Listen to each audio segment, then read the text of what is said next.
In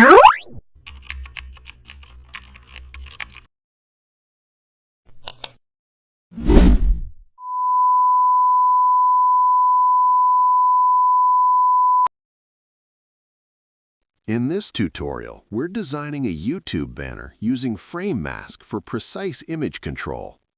Set your document to YouTube's recommended banner size. Safe areas are critical here. Create frames for background visuals and featured images. This ensures content stays within visible zones.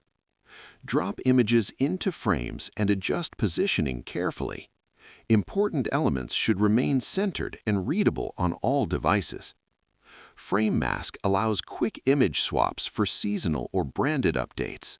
No layout rebuild required.